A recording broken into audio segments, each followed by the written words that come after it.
अच्छा, एक अमित शाह साहब ने स्टेटमेंट दिया, क्यों दिया? केवल शायद उसी वजह से कि अपने कार्यकर्ताओं को भरोसा देने के लिए, हौसला देने के लिए।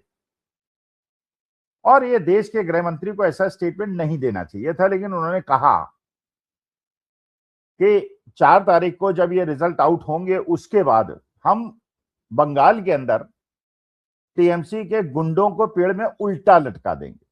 दूसरी भाषा का भी उपयोग कर सकते थे, दूसरे शब्दों का भी उपयोग कर सकते थे। ये भी कह सकते थे कि टीएमसी के जो लोग हैं जो दूसरों को आतंकित करते हैं, उनके अनुसार उन्हें हम दंडित कराएंगे, कानून के माध्यम से दंडित कराएंगे। लेकिन शायद उत्तेजना में या सोचे समझे या बिना सोचे समझे उन्होंने स्टेटमेंट दे दिया कि हम टीएमसी के गुंडों को पेड़ पे उल्टा लटका देंगे।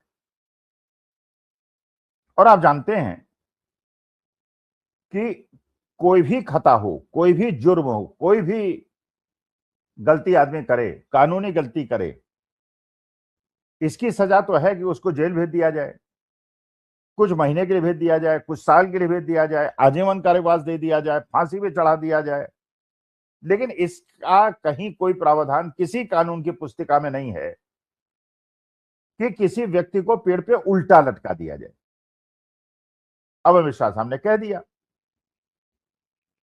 तो कुछ गोदी मीडिया ने इस खबर को बचाने के लिए, अमित शाह के साहब के स्टेटमेंट को उनके रक्षा करने के लिए ये नैरेटिव चलाना शुरू किया कि अमित शाह साहब तो केवल ये कह रहे हैं कि गुंडों को उल्टा लटका देंगे, तो आप लोगों को इतनी परेशानी क्यों हो रही है? जैसे कि अनुराग गोली सिंह गोली मारो ठाकुर कहा करते थे, देश के गद्दारों को गोली मारो।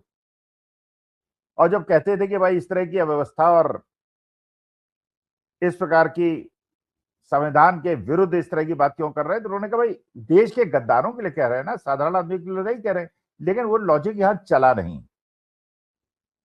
लोगों ने कहा, पहली बात तो यह है कि आप किसी को आरोपी बना सकते हैं, कोई भी किसी के खिलाफ आरोप लगा सकता है, वो आरोपी बन सकता है।